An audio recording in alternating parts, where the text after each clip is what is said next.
Hello बच्चों, चलिए प्रश्न को देखते हैं। प्रश्न है एक एपी अर्थात समांतर श्रेणी में ए एन अर्थात हमें nवां पद दिया गया है 4, सार्व अंतर हमें 2 दिया गया है और एस एन अर्थात जो n पदों का योग वह दिया गया है हमें ऋणात्मक 14। n और a ज्ञात कीजिए। इस प्रश्न को हल करने से पहले जो प्रश्न की मुख्य अवधारणा है उस पर विचार करते हैं। मुख्य अवधारणा, इस प्रश्न के लिए जो मुख्य अवधारणा है वह हो जाएगी समांतर श्रेणी। अर्थात हम यहाँ पर यह देखेंगे कि समांतर श्रेणी क्या होती है, उसकी परिभाषा क्या होती है। तो समांतर श्रेणी के लिए परिभाषा हो जाएगी वह अनुक्रम जिसके प्रत्येक दो क्रमागत पदों का अंतर समान रहे समांतर श्रेणी कहलाती है।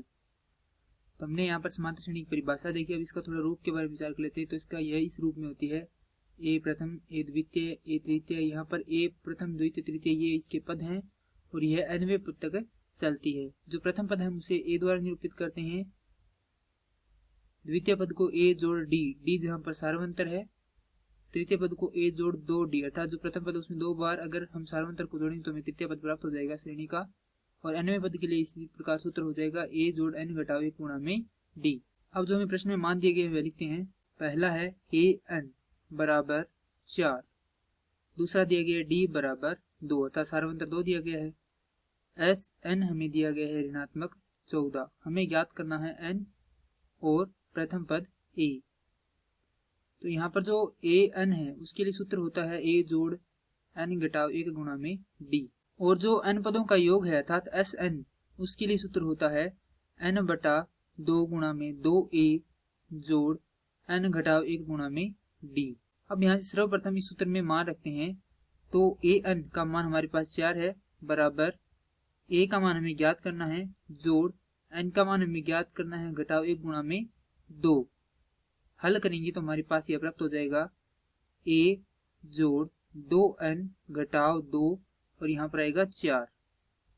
तो यह हो जाएगा a जोड़ 2n बराबर 6। हमारे पास यह आ जाती है समीकरण नंबर 1। अब यहाँ पर इसको हल करते हैं। एस एन का मान हमारे पास ऋणात्मक 14 बराबर n बटा 2 गुणा में 2a जोड़ n का मान हमें ज्ञात करना है घटाव 1 गुणा में, यहाँ पर लिखेंगे d का मान है हमारे पास 2। तो यहाँ से होगा ये ऋणात्मक 28 बराबर n गुणा में a जोड़ 2n घटाव 2। ऋणात्मक 28 बराबर n गुणा में a जोड़ 2n अर्थात समीकरण 1 से हम यहाँ पर इसका मान कितना रख सकते हैं 6 घटाव 2। हल करेंगे तो यह आएगा ऋणात्मक 28 बराबर an जोड़ 4n। अब जो समीकरण 1 है उसको हल करते हैं। तो यहाँ पर a बराबर हमारे पास प्राप्त होता है 6 घटाव 2n और यह मान हम इस समीकरण में रख देते हैं बराबर ऋणात्मक 28 बराबर 6 घटाव 2n गुणा में n जोड़ 4n। ऋणात्मक 28 बराबर 6n घटाव 2n की घात 2 जोड़ 4n।